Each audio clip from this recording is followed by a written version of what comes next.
As Lois said, it's also a week that we have declared as Happy Awareness Week or Happy Week. And that was very much to recognise both in terms of the physical design of how we're building our homes and communities, but more importantly, about how people as their age are being much more experienced around the types of decisions that they wish to make in terms of the types of service offer, the type of accommodation, and the localities that they want to live in. So we've been celebrating a variety of things right throughout the week, which sort of touch on the original happy ideals set out in a blog that Lord Best wrote for us last week. So if you haven't had a chance to look at that, do browse on the website, or Lois might be able to post it in the chat box.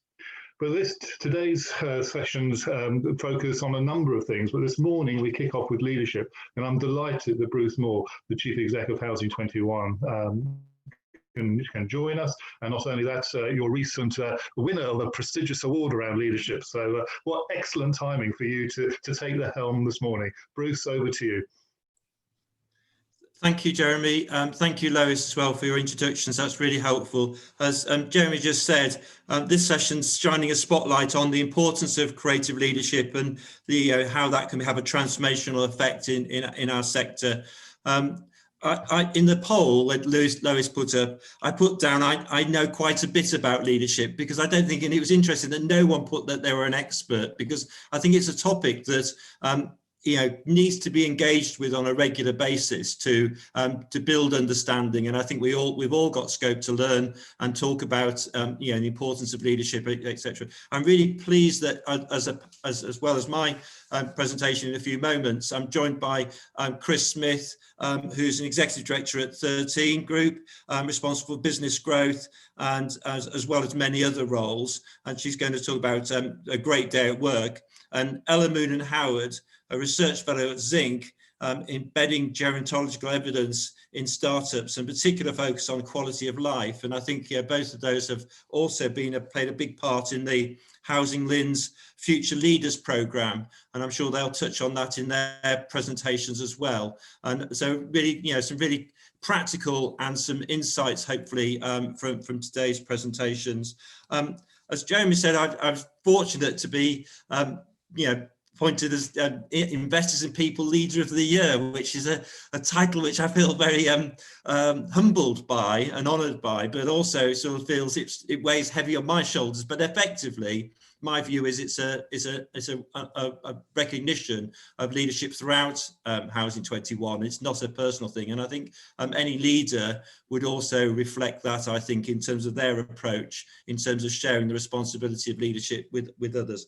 So without further ado, I'll kick off in my presentation. I'm going to have 15-20 minutes of each of the presenters, and then we have hopefully plenty of time for discussions and questions at the end of that process. So I'm going to share my screen if that works. So here we go.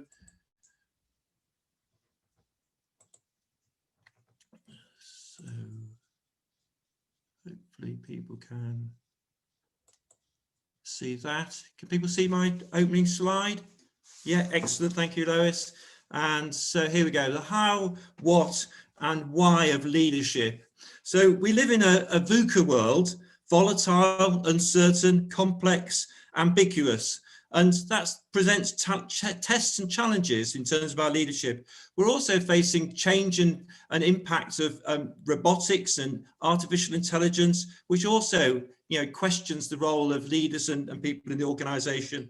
And I also think we need to, as leaders, to think differently about the long-term impacts of climate change. But the biggest change and test for us is probably COVID. As Jeremy said in his introduction, when we were originally planning these sessions at the LIN conference for March, it was overtaken by COVID. And COVID certainly showed the impact of uncertainty, unprecedented, unanticipated. And I think that's the importance of leadership, because there's an old saying in the military terms that no plan survives first contacts with the enemy. I don't think any, or certainly Housing 21's business plan didn't have any recognition of a global pandemic. And that's why it's important that leadership is about recognizing, doing the right thing. The culture is a foundation of leadership. And that's why I think it's really important that leadership is authentic. And actually, it's seen as being honest, and people can recognise and relate to the leadership, and it's not something that can be imposed on people. It has to be sense of being just and recognised. Simon Sinek, the well-known commentator, talks about the power or the importance of why. So the what and the how of what organisations do and how they do it is replicable. But the why, the essence of that, is the essence of leadership as well, is very, very hard to replicate. But having said that, the what is still very important. So what have we done in the COVID crisis? We focused on making sure that our frontline heroes have access to the effective PPE. We made sure in Housing 21 that we guarantee to pay our care staff at least 10% above the national living wage or the local care rate. We gave people bonus for all the people working on our front line during the COVID crisis. We provided meals for people when they're working on shift. And we moved from statutory sick pay to occupational sick pay for all our staff to make sure there was no incentive for people to come to work when there was an illness. But any organisation could have done any of those things. But the how you do it is a little bit less easy to adopt.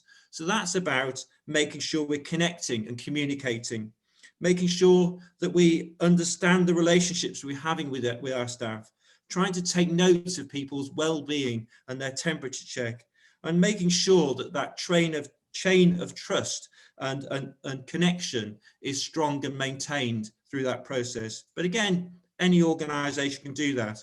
But what is very, very hard to replicate, and is the essence of leadership, is really understanding the why. It's the purpose, why we exist, why we do what we do, and that's the core that goes back to the heart of leadership. And when I did my MBA many years ago, I remember this chart about the impact and difficulty. The easiest thing to change is structures, what we do. The next hardest is the systems, how we do things. That has more impact than what we do.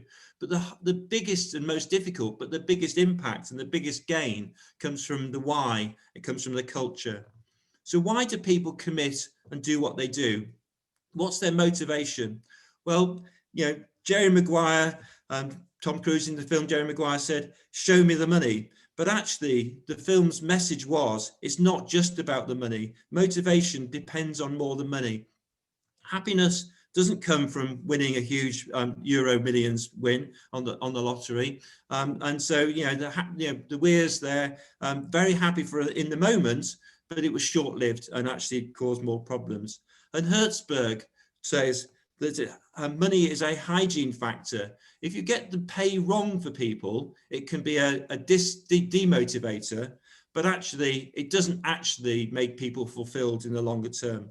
And I remember a story about about the impacts of paying people. So some children were kicking their ball against an older person's home and really annoying them. So he had the idea of going out to them and said, "Look, if you carry on kicking a ball against my wall for a whole hour, I'll give you each £10. And so they said, "Wow, this is fantastic." They all took the £10 and carried on kicking the ball against his wall. And then the next day he went out and said, "I'll give you £2 if you carry on kicking that ball against my wall for an hour." And they said, "Well, you gave me £10 yesterday." But they still took the £2 and they carried on doing it. The next day went out and said, "I give you 50p." And they said, "I'm not going to do it for 50p." And they cleared off and annoyed somebody else. So effectively, money can, it devalues it. And people say, what's the heart of it? It's not just what people do, it's why they do it. So commitment is a bit ephemeral. It's transitory. And we have to make sure we're capturing and adopting that. And so leadership is a way of capturing that commitment. And the leadership trust uses the definition, I like the leadership trust definition of leadership. Leadership is about using your personal power to win the hearts and minds of people to achieve a common purpose.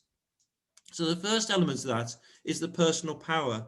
And everyone, I believe, has a talent, or more than one talent in many cases, and a special quality that they need to tap into. It's being authentic, it's being using yourself and your own personal commitments and your own personal characteristics to use those to use a personal power.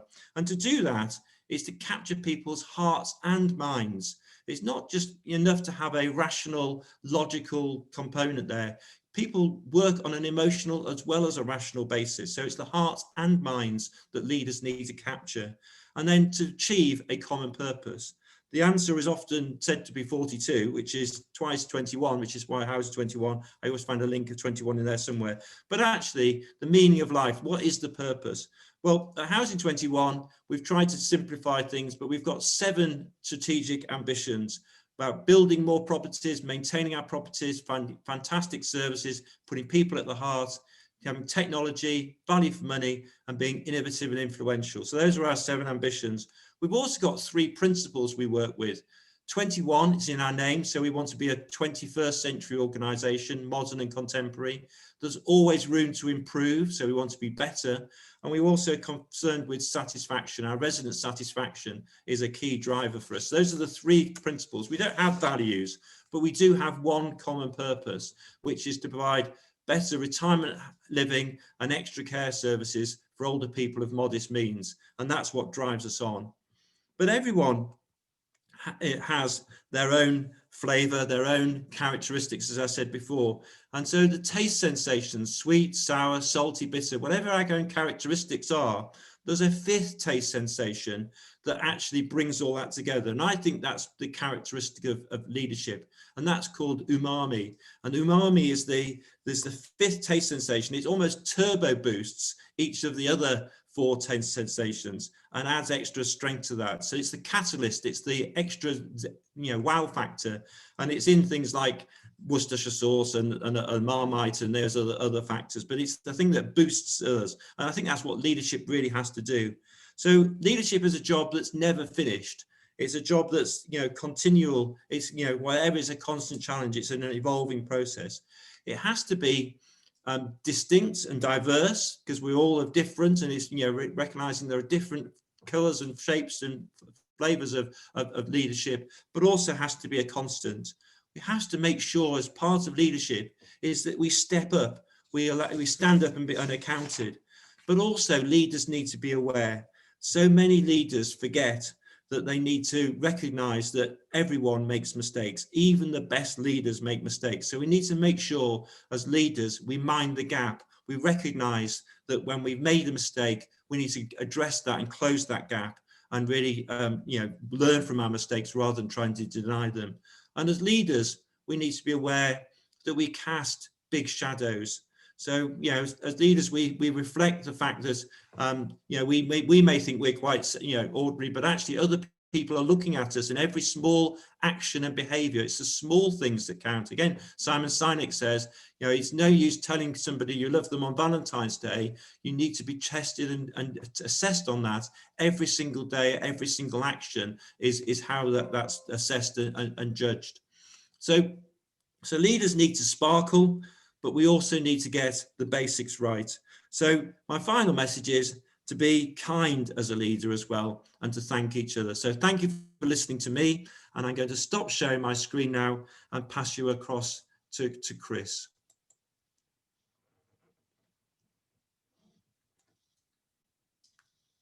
So I think that's me done, and over to you, Chris. Thank you very much, Bruce. Let me see if I can. Here we go.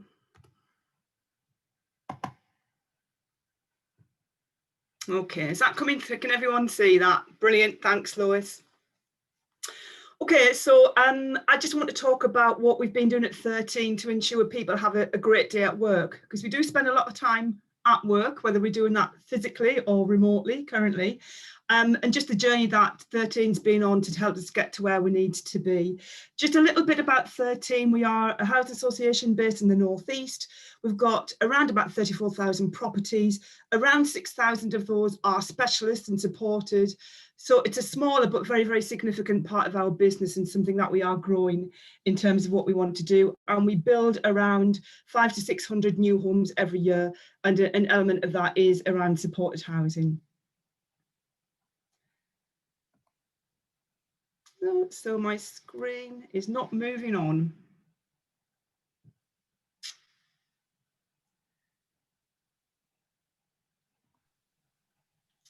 Can you help out, Lois? My screen's Yeah, just I can frozen. share. Sorry. That's all right.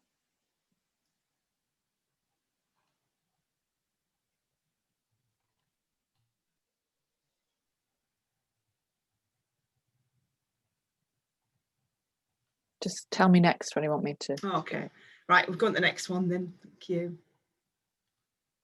And the next one.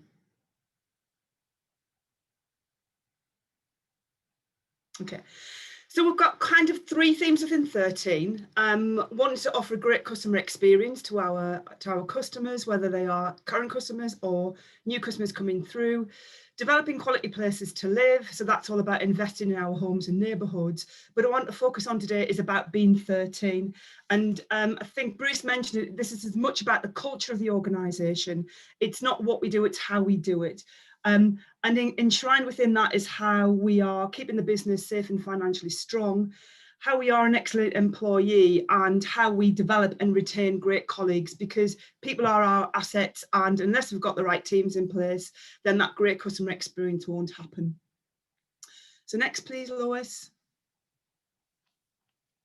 So our philosophy is around, as I said, we are a housing association, but it's around how we can get our colleagues to do as best the job they can, come to work and be the best version of themselves that they can. So we think that happy employees mean happy customers. So as a successful business, we want to make sure that we can give people the tools and the support and the direction to do that.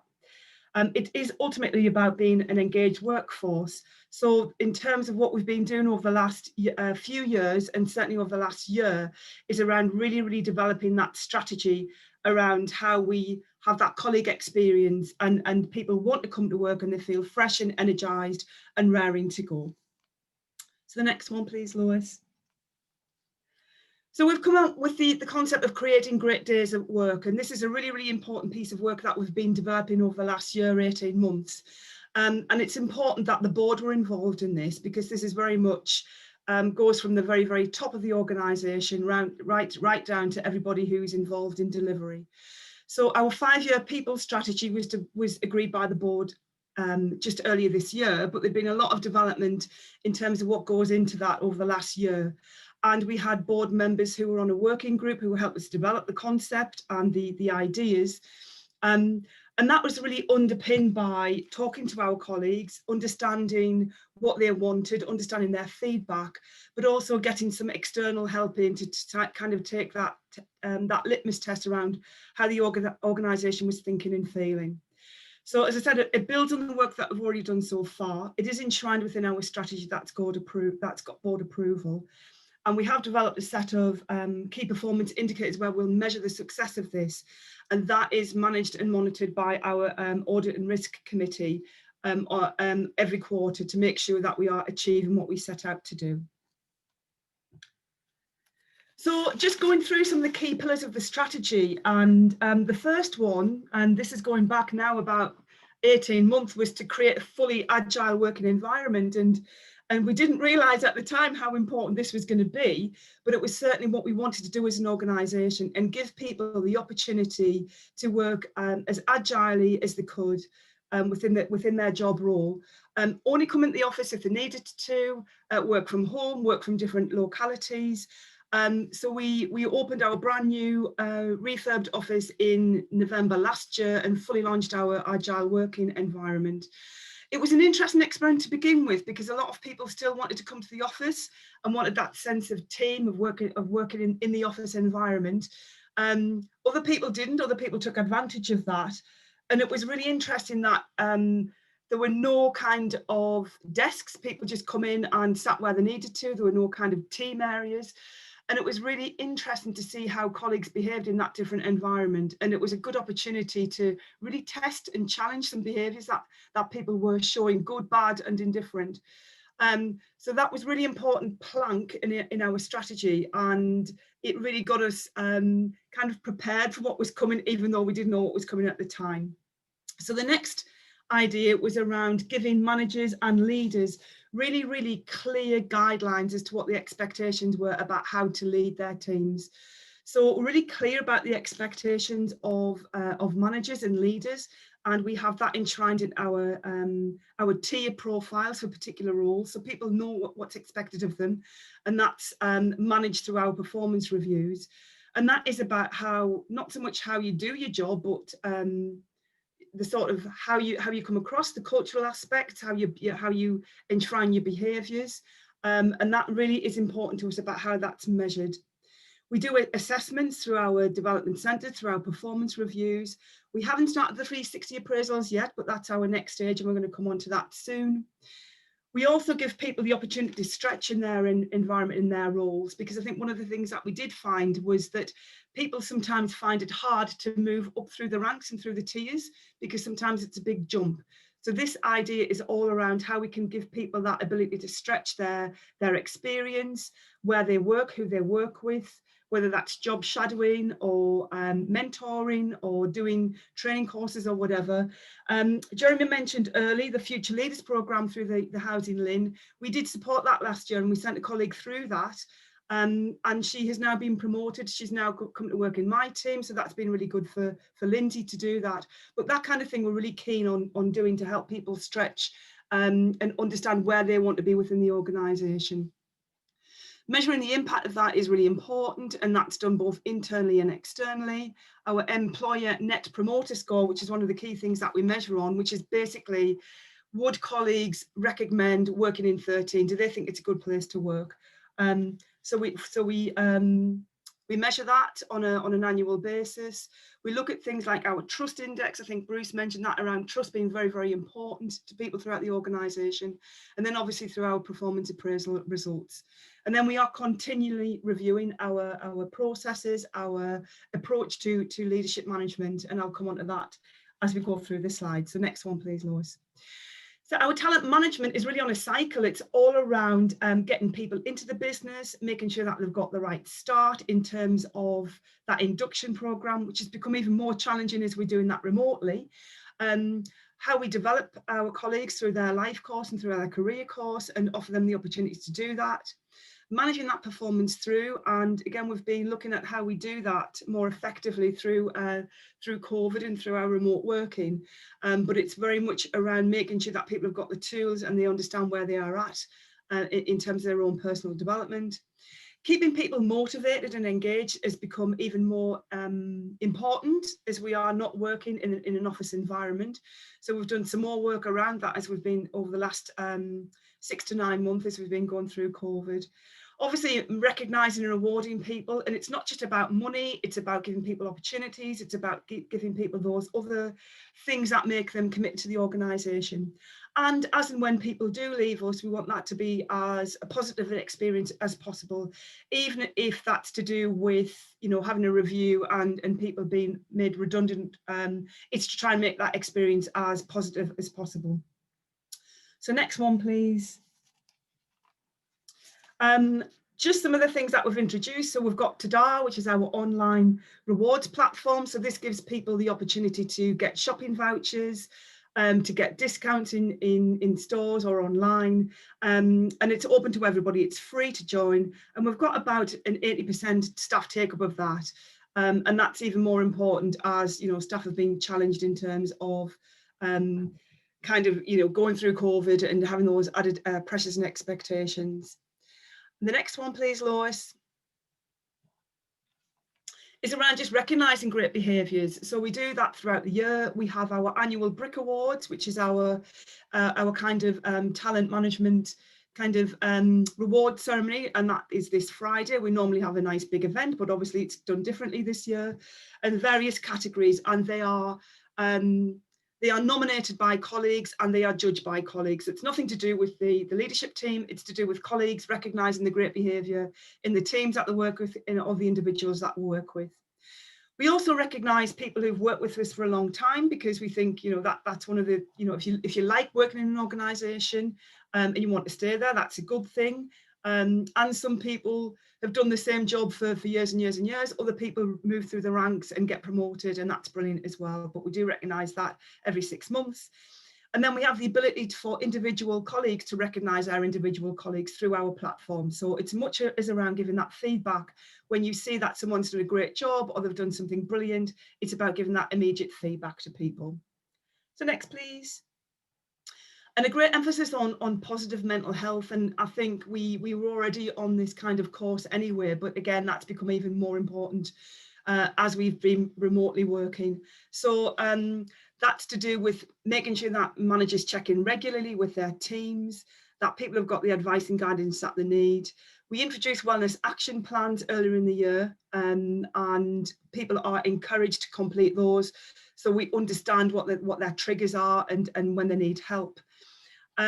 We trained a lot of our colleagues in being mental health advocates, and they do a lot of great work behind the scenes, just checking in on people really, and being that informal kind of coach if people need that.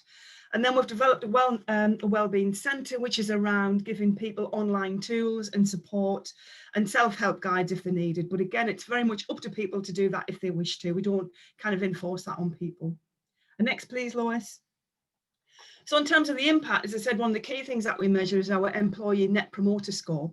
And when we first set off on this journey, it was around 16, which is okay, but it's not brilliant. And then when we did one of our internal surveys earlier on in the year, that went up to 39, which is a really, really good score. It classes us as being a very good employer in terms of the NPS score.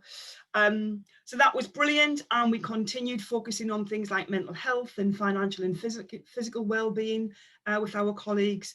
Doing things like clinical supervision. This is something that we do with our care and support teams and our colleagues, who sometimes work in very, very challenging environments with people with sometimes complex needs. And this is just a way of having that informal ability just to, if you've had a hard day, you speak to a colleague and you just get it off your chest. And that works really, really well with our supported housing colleagues. So we're going to roll that out across the business. We've improved our tone of voice about how we talk to and communicate with our colleagues. That was a little bit sometimes like parent and child, and it's now a much more informal way of how we write letters to people, how we write documents, etc., to make it much more informal. So that was all going really, really well, and we thought we were doing really well in terms of our strategy. And then obviously, next slide, the dreaded COVID happened. We did send everybody home in an office who worked in an office environment, and stopped most of our frontline services, apart from obviously our care and support settings. Obviously they had to continue on, and I think they had, out of everybody, kind of the worst end of the deal, because I think in the early days the guidance wasn't very good from government, and we were kind of not making it up as we're going along, but trying to set sort of policies and rules on the hoof, and really trying to engage with our colleagues who were working in that difficult environment.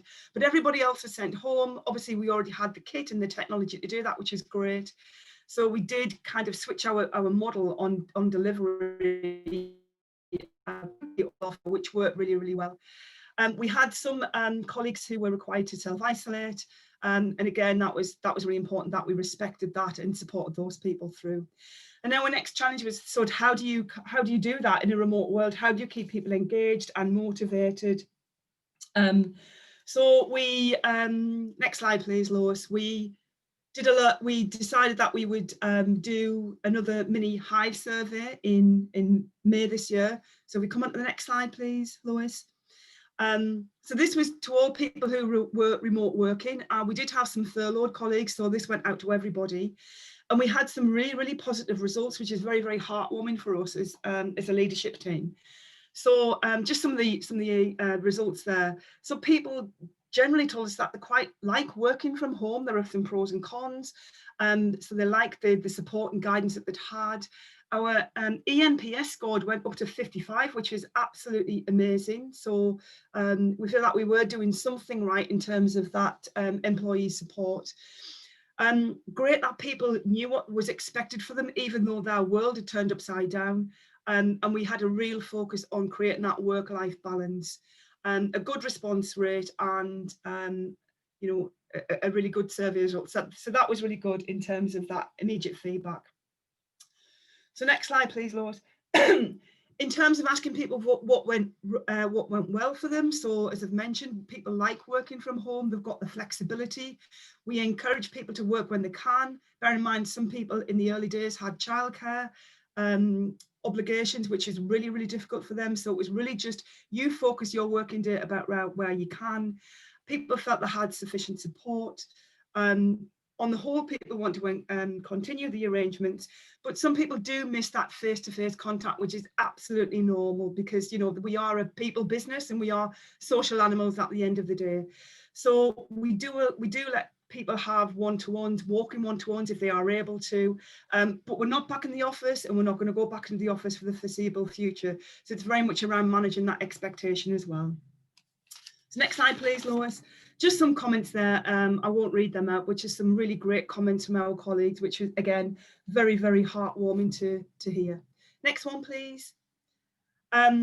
So where are we going from here? Well, we've reassessed all of our DSE assessments to make sure that people working from home are doing that safely, and people have got all the kit that they need. A small amount of people are working back at the office, but it's hardly any, effectively. I was in the office last week because I had to get a new PC and there were 4 people in the office. We had about 500 before lockdown, so because it's very, very different. And we are just constantly refreshing our guidelines and our communications to teams and to individuals just to make sure that people know that what they're doing. And then in terms of the future, it's about how we move forward. We are not likely to go back to that office environment that we had before. It'll be very much a hybrid. And I think office will be about experience, team working. It won't be the day-to-day, go to the office to do your job as we've had before. The next slide, please. It's just about how we keep people engaged through this period and in the future. And there's some of the things I've already mentioned around the mental health advocates, the wellness action plans, but obviously keeping trade unions engaged as well. We're not a highly unionised organisation, but they do represent a significant a number of people within the organisation. So it's good to keep unions on board as well, but then working with local groups as well. So next one, please, Lois. Future plans, it's around more of the same, really. It's about developing from where we're at. And again, just picking out some of the key highlights there. Looking at our sickness management processes, making sure that people are supported through sickness. And if there's anything that we can do to help them get back to work more quickly, we're looking at, again, that flexible working environment. Looking at our approach to early retirement, because some people are, you know, they retire early because of illness and sickness, and it's about how we can do that more effectively, more quickly. That's better for the organisation and better for the individual. And then learning from long-term COVID, what lessons can we learn from that?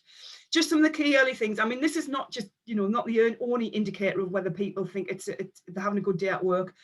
Sickness is a key indicator, but I think it's just, again, heartwarming in this time of really difficult you know, how we work in really difficult circumstances, that our long-term sickness has come down steadily over the last few months. So that's been brilliant. And next, please, Lois. Just our next steps, really, we want to go for Investors in People Gold. We are a strong silver. So we're going for our next accreditation next year. And hopefully a lot of the things that we've put in place will help towards that. And we really feel that is a really good, strong external endorsement of the strategy, the journey that we've been on and the work that we're doing to help and promote colleagues. And the last slide, I think, is just, yeah, it's just around, as I said, more of the same, being Team 13, promoting that culture and environment and making sure that colleagues have a great day at work. And I think that's it. Thank you.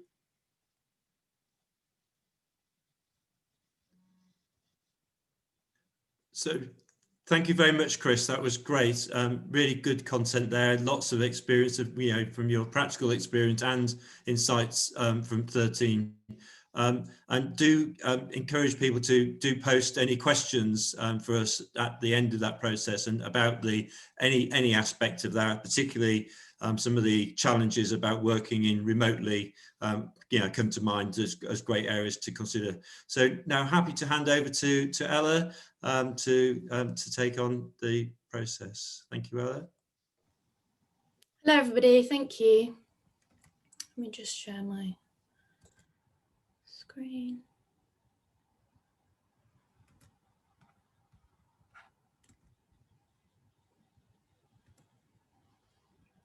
Can you see that okay? Great. Okay, thank you for having me here today. As my name's Ella, I'm a research fellow at Zinc, a PhD student at the University of Southampton, and I was very lucky to be a member of the first cohort of the Housing Learning Improvement Network's Future Leaders programme as well. It's a massive privilege to be here today and to be here next to Chris and Bruce, who are very senior leaders. I'd like to maybe take a slightly different tack at the very beginning of my career to talk about some of my own reflections and my personal leadership journey. So I'm going to talk a little bit about who I am, about Zinc, and then share 3 things that have really struck me about leadership this year. Okay, so just to provide a little bit of context, this time last year, I was 2 years into a PhD in gerontology, passionate about aging and working on social isolation, but was starting to think about what there might be beyond academia and beyond research. That's when I met Jeremy, and he first mentioned the Housing Leaders, Future Leaders Fellowship Programme, which involved 3 events over the following year with me and a cohort of other future leaders.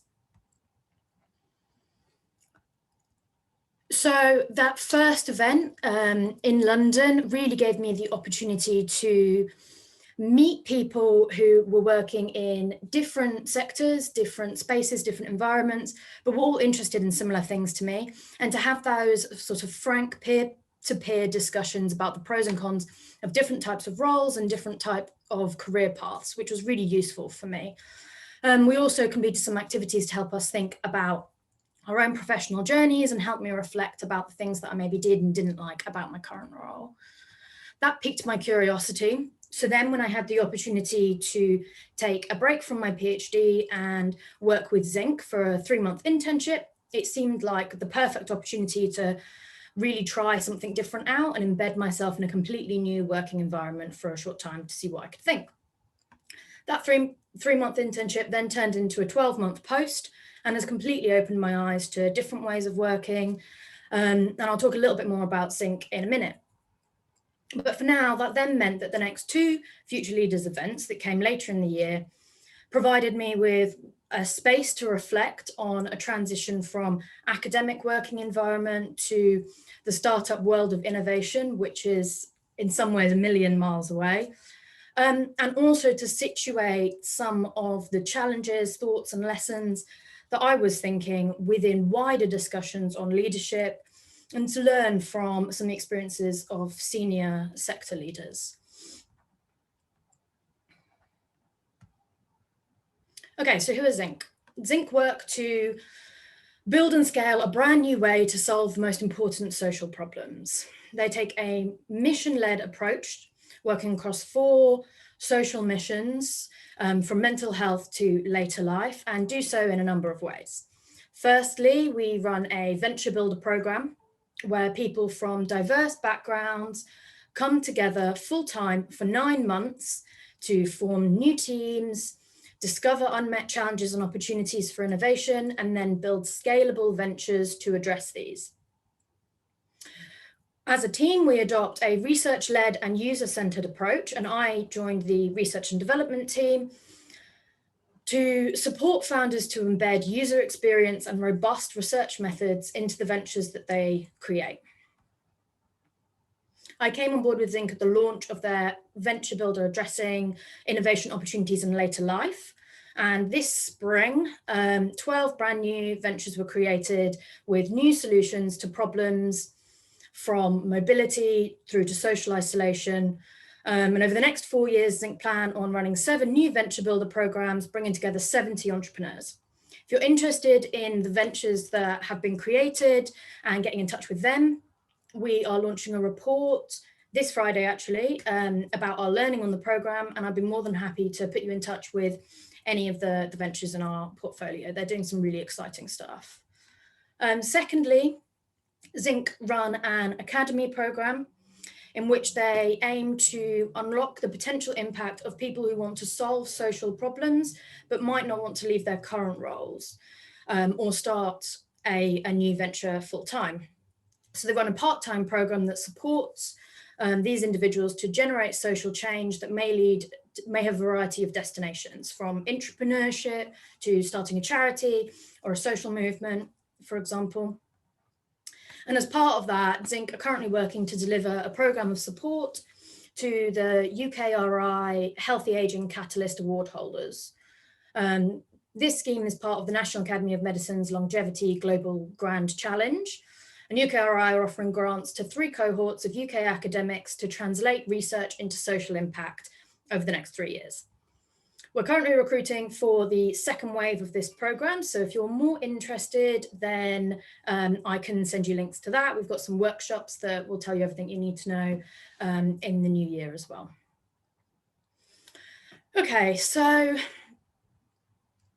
we often talk about the people who come through our programs, whether that be the Venture Builder or the Academy, that they go on 3 journeys when they do that. There's a product or an idea journey, which is the development of something from a brainstorming session to a real venture that can go out into the world. There's a personal journey, growth and development, and then there's also a community journey as well. So I think it makes sense to talk a little bit for the rest of the time about how what I've learned about leadership over this last year working with Zinc fits into those 3 journeys. Okay, so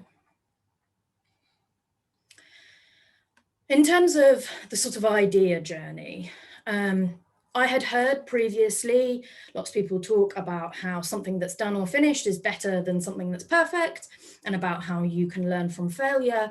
But it wasn't until working in a startup environment that really took on a new meaning. Founders are really celebrated for having tried things, and even when they've got these wrong, and there's a whole new language for this. So failure becomes a pivot because you learn something new and do something different. An unfinished draft becomes a prototype because instead of trying to perfect something, you take it out into the world and you see what you get back from it. And those bits, particularly coming from an academic background where you maybe don't have all the answers or the evidence might not be so good, those become what they call assumptions to be tested. So people talk openly about what they don't know, and are happy to put things out into the world when maybe they're not perfect in order to learn what they get back. And that's all about that iterative, agile process, which I found really liberating for me personally in terms of the working style. And this not only sort of reframes failure as something that's positive, but I think it inspires people to see their weaknesses as opportunities to learn and to build and to be better. That has to be built around an environment in which you can remove that fear of failure, and you can do that together, because when everybody shares those lessons, then everybody can improve. In terms of a personal journey, I think that the main takeaway for me has been something which is very similar to what Bruce was talking earlier on about authentic and honest leadership, which is that the professional is personal. And every week founders would present, they'd pitch their ideas, and they would always start with their personal journey, their vision, and what we would call the rocket fuel, which I think is that why culture, that grounding motivator. And that was something that came up again in a talk in the Future Leaders program from Roy Sambach, who really cemented this idea for me that personal passion and social vision can be a vital part of career success, not something tangential to it. So that has then helped me think a little bit more about the direction that I may want to take in terms of the vision for the world that I want to see, how I can choose roles in which I will be able to actualize that, but also how I can bring my passion into other parts of the roles that maybe don't align in order to keep myself motivated. I think it's helped me realize that by talking to other colleagues and these founders about our own personal rocket fuel and our own journeys, you have better communication, more cohesive teams, and solidarity and respect. It builds, it really builds teams, I think.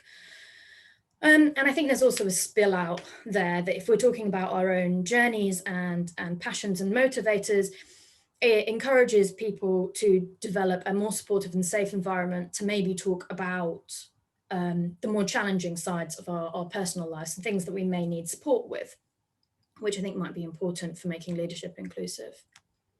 And the last point about a community journey really builds on those previous 2 points. Zinc operates as an ecosystem. We have a big network of fellows who are experts in a variety of different areas who come to support our founders, and really it's a community. And so we think about how we might be able to embrace failure or embrace things which are unfinished, throw things out into the world and be confident and humble enough to learn by doing. And then we think about how we are doing that because we are striving for something that is built on a real personal passion and vision. Then that fits within a wider ecosystem or community of people who share that passion and have different skills to your own. So we're able to then bounce that off each other and develop ideas. So I think I've learned to be more confident in reaching out to people who I maybe have no purpose for speaking to in terms of my day-to-day role, other than I'm interested and inspired by the work they're doing, to be more resilient if I don't hear back from people. I've learned that those useful connections are not necessarily senior individuals.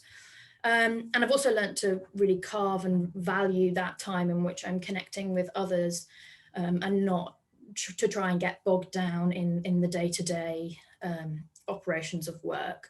I think that's something that Housing LIN are really good for, and their events have been really useful for, and the Future Leaders program, I really enjoyed having that opportunity to be able to take that time to connect. So those are my my few thoughts about leadership and the journey that I have been on. The startup world is quite unique. It's agile and it responds to change and is really, really innovative. So I think, although maybe lots of those principles may not translate into larger organizations, I think there's still something to learn, particularly in this current climate in which we need to be agile. Things are changing, and if we want to shake things up, we have to be really innovative. So yeah, thank you for letting me speak.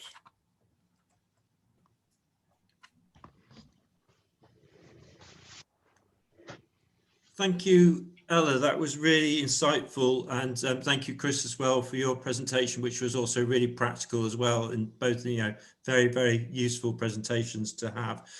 We have got a few questions I've seen.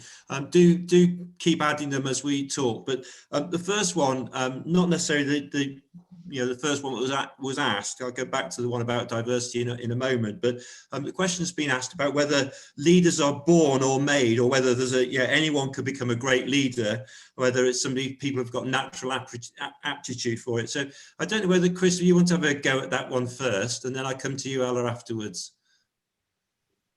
It's an interesting question. I think it's a bit of both. I think you do get some really inspirational, charismatic people who just naturally have that leadership quality. But I do think as well, there are certain things that you can work on, that you can understand around what your kind of deficiencies are, and kind of train yourself a little bit into being a leader.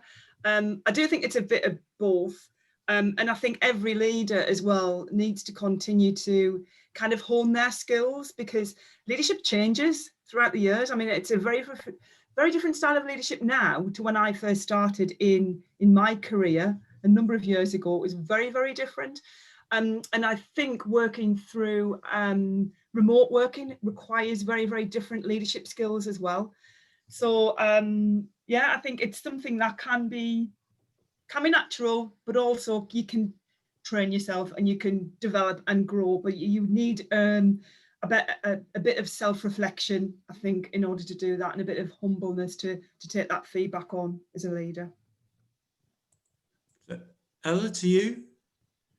I think there's definitely certain people who it may come more naturally to, but I'd like to think that it's learnt. I think that we need to see a real diversity in the types of leaders that are around, because the people who are looking to them will all be diverse as well. So if we only have maybe the sort of archetype of someone who might be naturally charismatic in leadership roles, then I don't know if that's necessarily something good. So I'd like to think that we can have a real diversity of leaders, and that people for which it may not come naturally to can learn to do that well, so that we've got lots of different role models.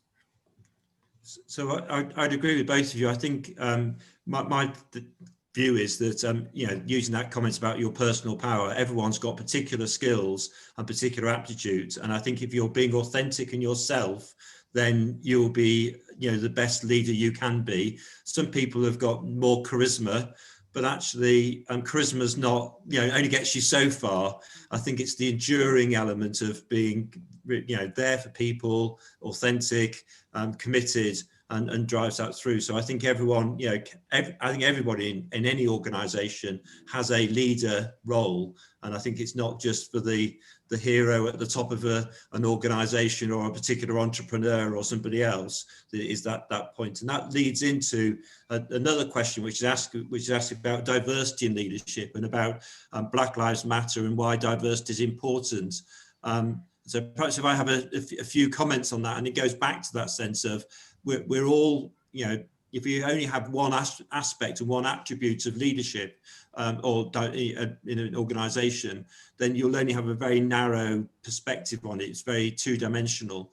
And I think, that's why I think, diversity is so important, is to make sure that it's inclusive, involves everybody. I think Ella just made the comment that it's for everybody, and you can't lead just one group of people. You've got to be authentic and recognize all the different components. So perhaps, Ella, do you want to just expand on that? Because you made that comment about diversity. Yeah, I mean, I think that we need more diversity ultimately. And I think I just want to agree, really. I think what you'd said about personal passion and personal vision is really important.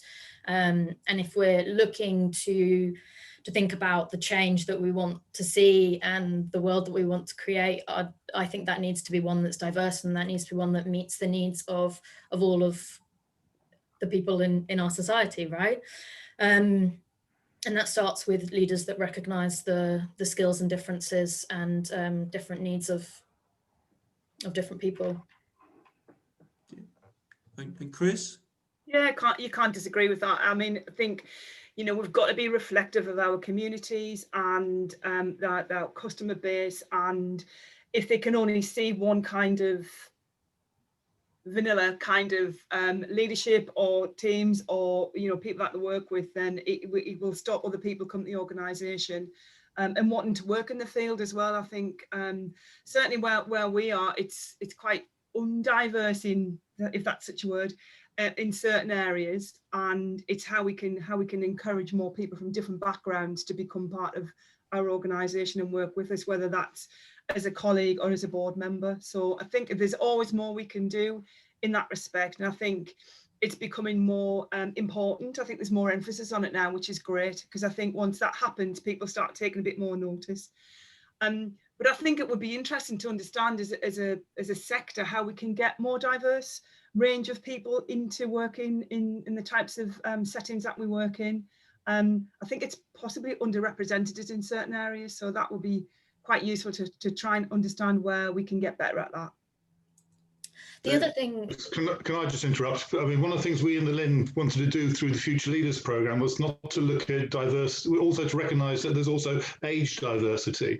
And in fact, in many of our care and housing sectors, the hierarchy is built on age and experience. But actually, we also brought in people to share their experiences as fellow young leaders who've achieved remarkable progress. And it wasn't about whether they had a senior position in the organisation, but it was their aptitude, skills, and their own personal journeys that came through, that agility that you referred to.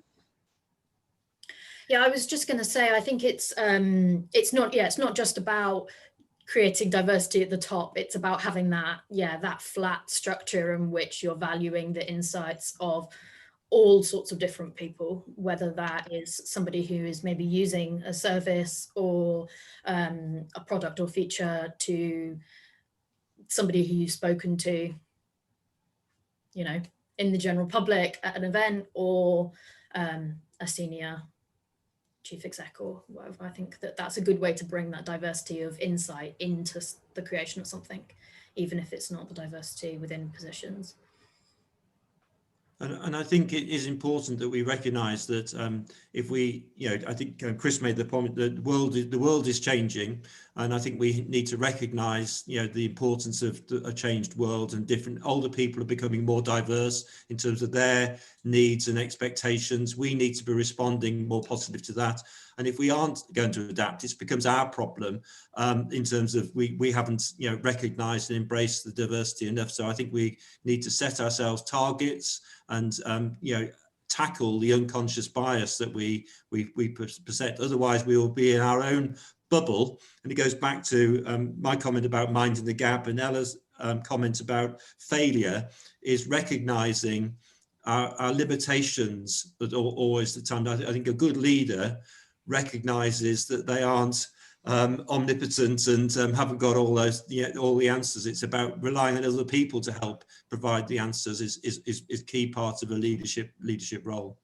I just wanted to move on to another area, which I think Chris, and I know some people asked Ella particularly about the language and things you used, Ella, which is really positive. But one thing is about, we've all mentioned COVID, and Chris, you mentioned about 13 was already moving to a more agile environment. But is it harder to be a leader in a remote environment? Is it harder to be a leader if you're not in the same place as other people? Perhaps you give a view on that, Chris?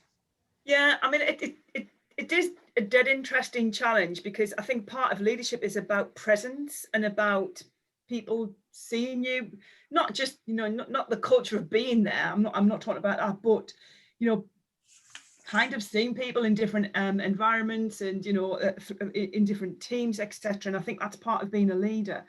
And we were just talking about this yesterday, actually, because we're moving on to our next stage within our journey around kind of leadership itself and what that means, and the tools to help people become leaders. And that came up, actually, how do you do that? Because our only method at the moment within 13, because we are completely remote, is doing it on this medium, and it's fine, but it's not quite the same. So I think it is a big challenge.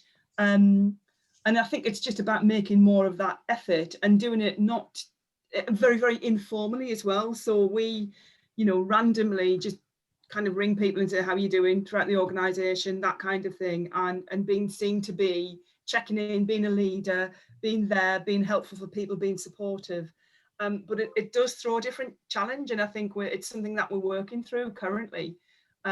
So yeah, it'd be interesting to see how other people's experiences are as well, because I think it's something that we're all learning. Do you think that's going to be more difficult to sustain that? Because I think people, I feel we're often using the goodwill we've created and the connections we've created and the community, and using Ella's language, that we've created by being together, and we're using that infrastructure we've created in this virtual environment. But actually, if somebody joins an organisation, it's very hard to connect or to get the sense of that culture and that personal connection on a Zoom or a Teams link or whatever else it is.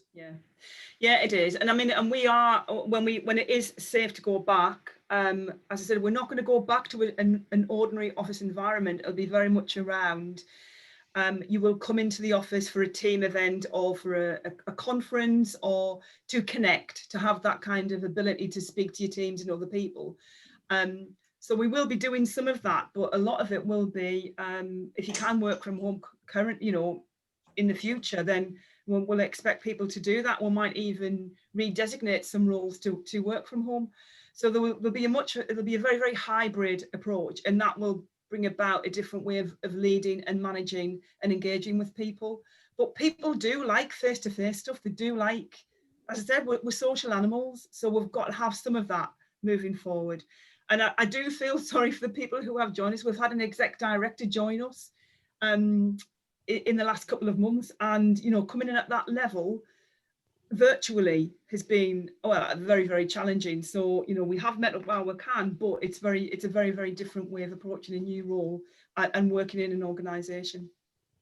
The other issue, Bruce, is for many of you actually operate frontline services for very many vulnerable residents and people who live independently as well. So again, there's still an element of supporting and creating the right network management. So whether it's through digital and communication skills, as well as looking at sort of more workforce orientated tasks, that still requires leadership, but also mentoring and coaching and bringing in a number of other different types of workforce qualities. And that's a risk, I think, Jeremy, that we create a divide between those who are in a corporate or an office role and those who are in frontline care and support roles. And actually, we work really hard to create that solidarity between the two, the whole workforce, because everyone plays their part. That's every part's linking in that chain.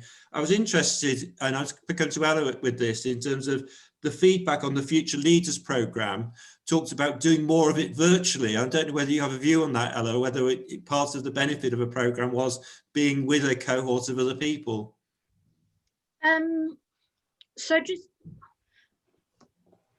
I'd like to. So the Venture Builder programme that we ran at Zinc was obviously face-to-face for 6 months. And then when COVID hit, with the final 3 months, we did virtually.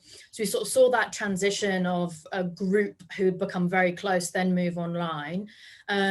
And I think that there were some things which were lost, but it was largely okay. But then the academy program that we are currently running on mental health started virtually and has continued virtually. So those were people who didn't know each other at all, and have come together on weekly Zooms to talk. And I think that the connections that they've built have been just as powerful as any built in our Venture Builder programs, if not potentially more so.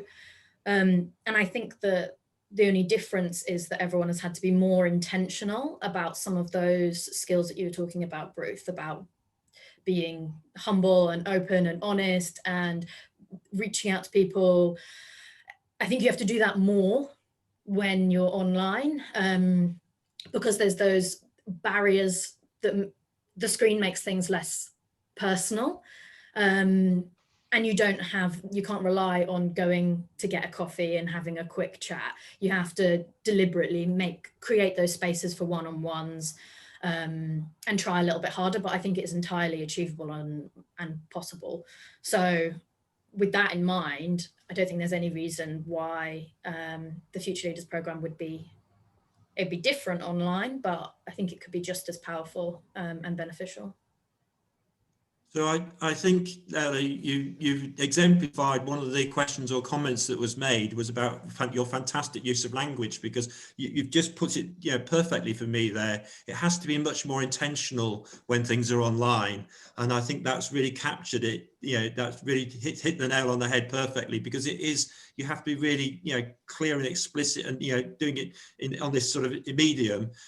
Whereas in a together and being in an environment together, there's so much more that's unintentional that is also really powerful in terms of the body language and the just general demeanor which is picked up, without having to be intentional about it. And I think that's that makes it harder, and it makes leaders having to be much more conscious of the shadows they cast in that process. But I think the intentionality is the key there. And I'm going to come back to Chris again in a moment. So just warning you that one of the comments that's been made in the chat thing is about, from a new employee starting in a new job, is there anything you can do to make them feel not so disconnected? And I don't know whether, since 13 has already moved down that route, there are induction or onboarding arrangements that you have in place for people that helps capture some of that. Yeah, so we have our now online induction programme, which welcomes people into the organisations and tells them what they can expect, and how, as I talk through our kind of programme around a great day at work, so people understand what's required of their role, who they can talk to, how they can, you know, take advantage of the training and the online support, etc. So all of that, they will then connect with their manager, and their manager will take them through that sort of local induction as well. But it's very much around online one-to-ones. As I said, if you can have a safe walk-in one-to-one, we're in tier 3 at the moment, so it's not quite possible. If you can do that, you can do that and have that face-to-face. We don't have team meetings because they're not allowed, sort of within the restrictions. But where possible, people can meet up in small groups. So it's a kind of combination of both, but it's very much around that support that you can have. We have the mental health advocates who will just call somebody up and have an informal chat around their mental health and well-being. We make sure everybody's got the necessary kit to work from home, etc. So it's as much of that support as possible, but also checking in with people all of the time and making sure that we get their feedback through formal or informal kind of surveys and feedback. So it's interesting because we've probably had around 20 new people start since we've been working like this. And again, we were just talking about this yesterday, trying to get that feedback from people about what went well and what didn't go well, and what can we do more in the future. Because as I said, for 13, this is probably going to be the way that we're going to work generally in the future, more of this hybrid, working from home where you can, but come into the office for that kind of team event or experience. One of the things we found, Bruce, through the LIN is that we've seen far more people wanting to participate on online learning.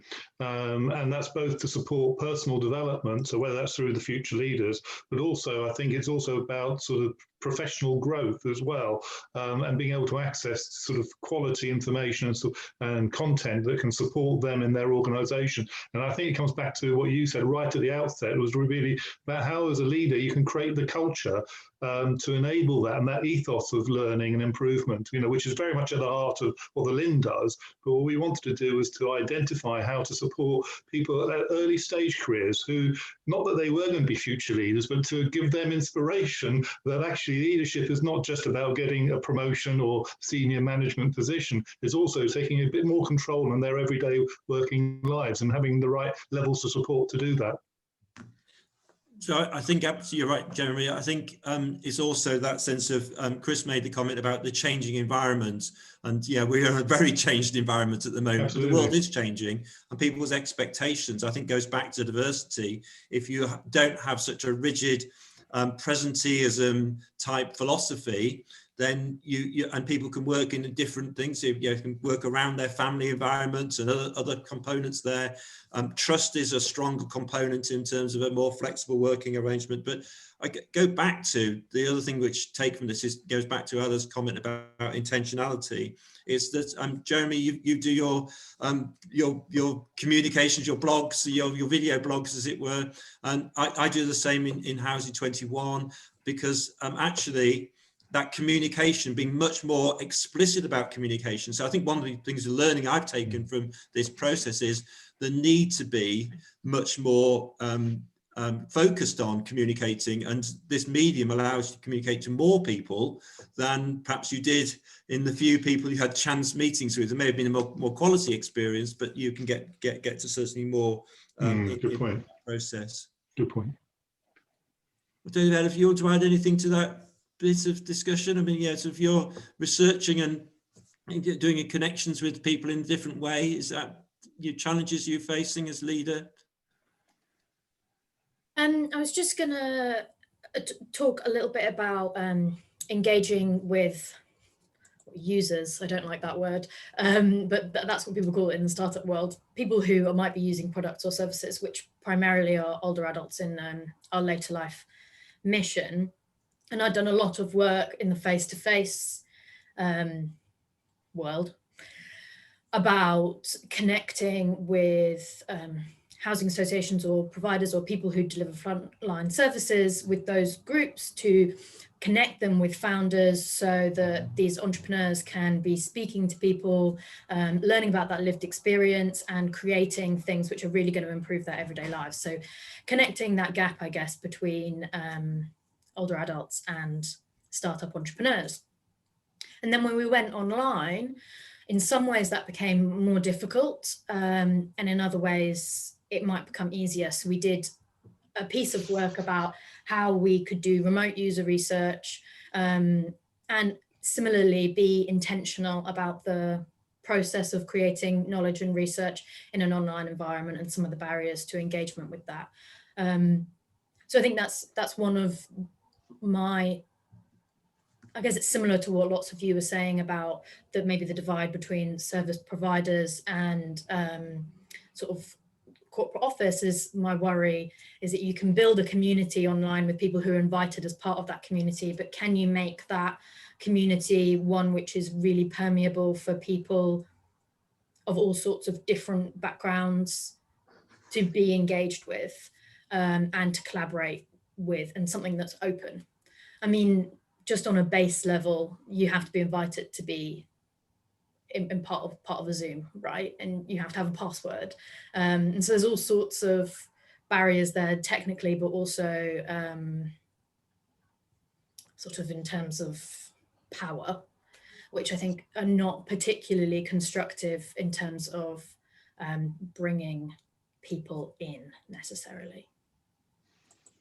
And that picks up, as we've had a question posted about networking and the network connections there. And I think that really picks up on that point in terms of making sure that those connections and those communities are inclusive. It goes back to the point about diversity, but actually how you make sure those networks are open. And I think social media platforms have played a really important part, because people can engage in that in different ways. But I think actually it is about understanding it's dynamic, it's multi-leveled, it's multi-channeled, and some people engage in some ways really effectively, others may find it different, and we need to find it's not just one way of doing it. It goes back from Chris's point, there's not one structure anymore, it's much more diverse and complex now in terms of how leadership and organizations work. And I think certainly working across the country, which Housing 21 does,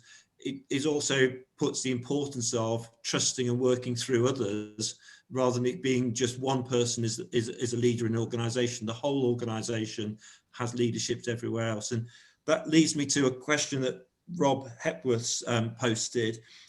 He commented earlier that he hadn't got, he'd been on the leadership programme, hadn't got its promotion. I would add to that, Rob, probably yet. But good point. His question was, well, comment really, more of a comment, was really about having stepped up into a new role around PPE, etc. And I think that is part of, I think, the process of leadership is stepping forwards, because actually sometimes people don't forget to ask you should promote yourself a little bit more. So my advice is be yourself, but also don't be scared to step forward and try. And be authentic, and you'll go a long way. So I think the programme will help that. Bruce, and you're absolutely right. Rob is really authentic, and also talking about the diversity, I think he was the only man on the whole programme as well. So he coped really well with everybody else. So I'm looking at the other comments that have been made there about virtual placements and experience that people have. It says anything else. One of the comments that I often have is one of the things that doing things in this new way of working has brought out. We're working from home. My Christmas tree's behind me, and other people see. People have children and dogs and cats and other things on calls, and I think that helps make leadership more authentic. And I don't know whether there's anything, insights that Ella or Chris or Jeremy can add that helps add the authenticity. Jeremy saw a clip of me dancing in a polar bear outfit, which certainly captured people's attention at Housing 21. But sometimes it's the silly things that actually show you're human and show our frailties. And sometimes in the workplace, we put on a uniform or a persona that hides our why. And I think Ella talks about those personal journeys, those personal insights, and I think that's something we should perhaps encourage, is people to tell their story and to show themselves in that process. I don't know whether you want to add anything to that in terms of your comments and your personal journey. think it's a great leveler. I think this whole thing's a great level, and both, you know, as you say, kids coming in, dogs, you know, the postman coming, all of that. And I think it does reveal that sense of vulnerability that I think leaders should have the ability to do, because we are all human. And as it goes back to a very, very different leadership style when I first started, which is very much about command and control. And that's really, really changed, and which for the better, obviously. But I think as well, even doing kind of this thing, a conference, I think it's quite intimidating, both as a speaker and as being part of the audience in a conference. It's very structured, you're up there, you're on a platform, and this is far more, I think, it's far more kind of equal, that you can have much more of a kind of discussion, because you can, well, we can't see the audience, but we can see each other and we can have that more of a discussion. So I think it's a great leveler, and I think that's been one of the good things that's come out of this, that yeah, there are lots of disadvantages about how we can work and how we do work, but there are lots of good things about it as well. And just going back to the point we made about trust earlier, I think that works both ways. It's not just about trust in leadership, it's about leaders trusting their colleagues to get on with stuff, and giving people that ability to stretch themselves and to take risks, and to be more kind of empowered in their role. So going back to Rob and his promotion, yeah, he just needs to take a few risks and do different stuff in this environment, because I think it creates that ability to do that. And Elaine Hollowhead in the chat's actually saying that sense of you know, that change from people of a certain age when you have an negative experience of leadership and the command and control or the big stick approach. But I think it is important to recognize we make mistakes, and you know, mistakes are a key part of that learning. And you know, Anna talks about the failure and the part of that process there, but actually that learning and making mistakes and being human is what makes, I think, a good leader. And I think that's why, going back to the first question we talked about whether they're born or made, there's a danger with sort of competency of hero leaders. I think that's a really bad role model to try to sort of propagate in terms of that. So, Ella, there's a question we asked about whether leadership and you know, being more entrepreneurial needs to come more to the academic world, and being in academia or being in that world at the moment. Have you got a view about the quality of leadership in academia? You may want to sort of defer that, or sort of, you know, do a curve on that one. Yeah, no. So I mean, I've had a fantastic time doing my PhD. I'm lucky enough to be part of the South Coast Doctoral Training Partnership. It's a bit of a mouthful. With the ELCC, and there's loads of training opportunities as part of that, and a real community. So in lots of ways, there's lots of things which I think have been really good, and I've learned a lot about. I've learned a lot from my experience doing that. But in the same token, I think that there is still lots that the broader, in a broader note, academia could learn about being more agile and being more innovative, and potentially shaking up some of those things. So. Just thinking in terms of those 3 points which I made. One, I think that in terms of the personal journey, it's incredibly rare that you ever see any academics justify their research interests based on a personal passion. And if anything, you know, objectivity for research is something which is really heralded for good reason. But I think it would be nice to see a little bit more of balancing of that. See, you know, why academics are really interested in what they're doing, because it's not just because it might be useful or because there's a gap. There's personal passion behind that as well, because people are always human. In terms of the sort of idea development, I think that there's a lot that can be done within academia about recognizing the development of projects and of ideas and of research. I think often the way that grants are structured and that research works is that you have a set of sort of objectives at the beginning, and you can feel bound to ticking those off at the end of a project, which may be 3 years later. Whereas I think lots of what we're trying to do at Sync particularly is to think about research in a new way that offers the opportunity for people to for ideas to evolve and for that evolution to be something that is really supported. So you may end up with a piece of research that looks quite different from what you started at the beginning, but that's because you have learned about an area, about a project or whatever it is. So I think there's something within that that's really useful.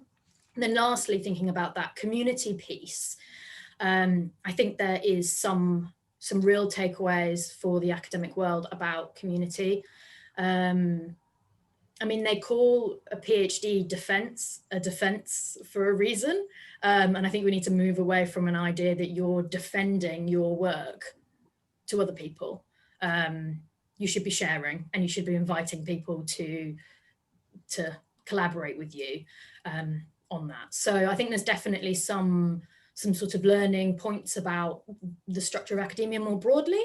But, you know, there's also lots of benefits about academia that I won't bore you all listing as well. So, well, Ellie, you may not know, Bruce has, I think, gone through your second PhD, so you know, you're going to be Doctor more, but could be a new James Bond film in that.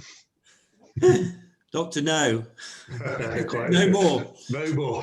Very good. Yeah. So I think I will draw it to an end at that point. But thank you very much, Ella, for your insights and those great perspectives there. Thank you, Chris, for your practical and your sharing your insights as well in terms of leadership from 13. It's been great to have both of you sharing those insights today. And thank you to all the participants as well for your comments and your insights. And thank you, Lois, for putting in the chat element some of the links to other LIN resources that are available. This presentation will be available afterwards to be uploaded, as will all the slides. Good luck making any sense of my pictures, but hopefully you can play it back the video clip alongside that. So thank you very much indeed. And I think that's all. I think to thank everyone for the participation today. It's been, I've learned something as well. So perhaps I moved myself on a little bit of that dial from knowing a little bit to knowing a little bit more about leadership as we always stay on that journey. It's a never-ending process, but I've certainly appreciated this session today. So thank you very much indeed to everybody, and enjoy it. There are still spaces on the other sessions in this happy hour LIN extravaganza that we're on, and so do book yourself onto those. There's lots of learning we can do as leaders in that course, and I think it's been a real success, Jeremy, in terms of this virtual format you've adopted. So thank you very much to LIN. And Bruce, thank you for all your personal and organisational support. And I was just musing that if you were ever to merge with 13, you might become housing 34. I want to see the slide with that in future. Thank you. On that note, you heard it first here. Thank you very much. Thanks, everyone. Bye. Thank you. Bye. Thank you. Bye-bye.